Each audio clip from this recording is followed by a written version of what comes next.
Hello, it's John Heaton. I'm going to continue with my series of early Beatles albums reviews now and do Beatles for Sale. And I'm a bit ashamed to show you the copy that I have because it's not in very good shape and it's not even a very good copy and I really need to upgrade it ASAP. I think it's a Greek pressing. Yeah. It's on this EMI label. I picked it up. I'm not sure if it was new or second hand in central London, late 70s. Around about the time when you could pick up so-called new albums imported cheaper than if you went to HMV and bought them. But anyway, it plays okay. It's not in brilliant shape, but this was a very iconic cover. This album came out December the 4th, 1964, so getting on for 52 years old. People have said that they looked a little tired and jaded on this front cover and maybe on the back cover there.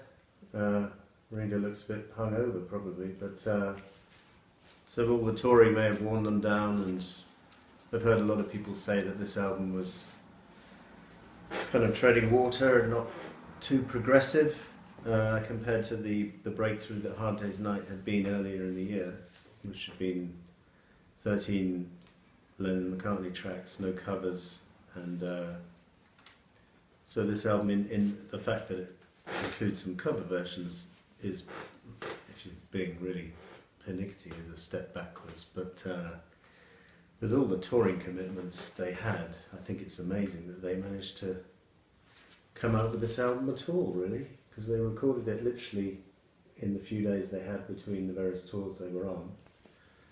And you can see in Mark Lewison's book how quickly they laid down the tracks. And this is the gatefold. Some quite amusing sleeve notes from Derek Taylor, who pretty strongly maintains that this is their strongest album to date. I think it probably is, actually. I think the previous albums were, maybe Hard Day's Night is stronger track for track, and the first album had a couple of complete chestnuts on, like I saw her standing there, but the songwriting development on here is evident, and even if it tends towards the morose in certain cases, I don't think that's a negative thing. I think it's probably more interesting than just the straight love songs they'd been singing up until this album. I think this is the first time where they were exploring themselves lyrically, or exploring various themes lyrically, like I'm a Loser, the second track, is, people say it's based on Dylan. Okay, instrumentally it may be Dylan-esque, but it's Lennon, I wouldn't say being autobiographical, but he's certainly aware that fame is not bringing him endless happiness, and there are drawbacks, and there are pressures, and a certain degree of unhappiness which comes with the whole Beatlemania thing and life as a famous person. So I'll go back to the first track and cover that now. No Reply, and I think it is, a very early example of a Lennon classic. I think he'd already composed his first classic ballad with If I Fell. And this is some way halfway between a ballad and a rocker. Probably more of a ballad, but very nice melody, and double tracked for sure. By this time he was double tracking nearly everything, and very nice harmonies from Paul in the middle section, and it resolves itself lyrically. It's a story, if you like, and probably not aimed at any girl in particular, so in that sense it's consistent with other early Beatles songs that they're singing about. Well, they were singing about the fans, or in this case, a hypothetical girlfriend, because I don't think it's based on reality, but no worse for that. It means it has universal appeal, and I'm a Loser as well is, again, it could be autobiographical, but even if it's not, it has universal appeal, and it's well written and it's well sung, and lyrically it's quite challenging. Babies in Black, the third track, which they do really well on the on various live shows we've heard recently. Really good, one of the best examples of Lennon-McCartney harmony. Just brilliant. I mean, it's a waltz, it's nothing spectacular as a song. If other people had done it, it might not work, but when the Beatles do it, it's absolutely brilliant, and I love it. And I will defend it. Rock and roll music, a cover from Chuck Berry, which is done very well by John. And for that reason, I prefer this cover of this song to Roll Over Beethoven, which George sings on with the Beatles. Just because of Lennon's vocal, is just absolutely top drawer, brilliant. And heartfelt, and probably nailed in one take, as usually was the case. And then we have I'll Follow the Sun from Paul. What can I say? It's just beautiful. And this is a really early song. He'd written this quite a few years before the Beatles became famous. And just an early example of his supreme melodic gifts and nice harmony vocal from John in the And Now the Time Has Come, and So My Love I Must Go section. Mr. Moonlight is next, which is a cover. I think Dr. Feelgood had this out as a single, it was a B-side. It's a slightly odd choice of cover, and the chorus is not too great, but what should I say, the line where they're singing Mr. Moonlight.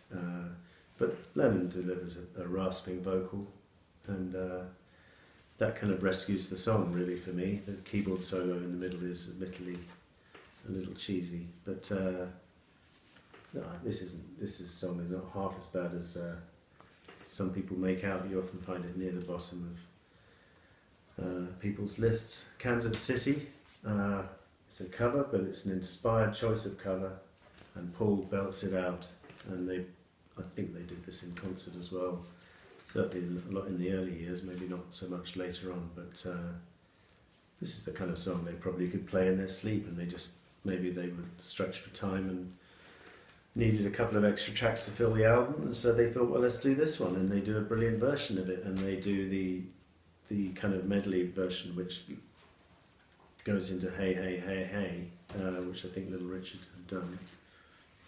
And just the whole thing, and the Lennon's backing vocals, and the bye-bye, bye-bye, so long section at the end is just brilliant. And yeah, they nail this one. Absolute classic. One of their top cover versions ever.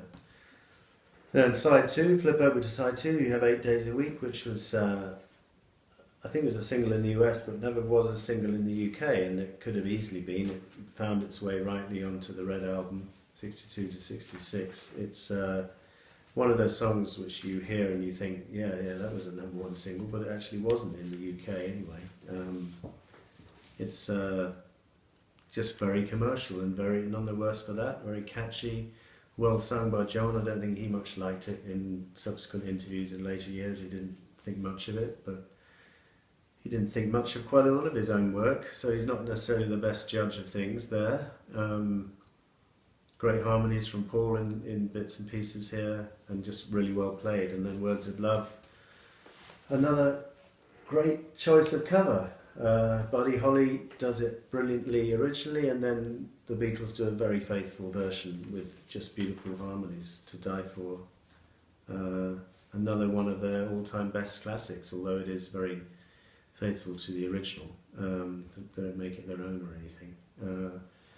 Another cover version follows with Honey Don't from Carl Perkins, where Ringo tackles the vocals, and this was a great favourite for them to do live, particularly in the early days when John used to handle the lead vocal. And that is, you can hear that on the BBC Volume 1. Ringo does it here, and he does a good job, and George plays a couple of guitar solos encouraged on by Ringo. One Time for George, etc., and a nice fun number. Every Little Thing is another Lennon-McCartney original. We're back to originals now, and quite downbeat lyrics compared to the happy-go-lucky stuff on Hard Day's Night or from previous, but just really nice harmonies again from the two of them, and nice instrumentation, and many other groups. This could have been a single, as it was with the Beatles. It was snuck away on side 2 of Beatles for Sale. Then we then have I Don't Want to Spoil the Party, which is one of my favourite ever album tracks. I think Lennon probably disowned it later on, a bit embarrassed by it, because lyrically it is maybe a little bit simplistic, but it's fine. I love it, and I don't care about the lyrics. It's the sound the Beatles get on this song, and instrumentally they are on top form, and McCartney's high harmony in the middle bit is just Tonight She's Made Me Sad. Just love it. Brilliant album track. What You're Doing from Paul. Again, developing his songwriting style, a little bit unusual for him, and I like it. Again, some people probably rate this one nearer the bottom of Beatles songs, but I think it fits on side 2 of Here very nicely, and I love the drumming from Ringo. And then side 2 closes with Carl Perkins' song Everybody's Trying to Be My Baby, which George tackles on vocal, and it's a little bit lackluster. He does a much better and faster version of this on Hollywood Bowl, actually, and he actually does a much better and faster version of Roll Over Beethoven on Hollywood Bowl, but maybe I should save that for a separate review.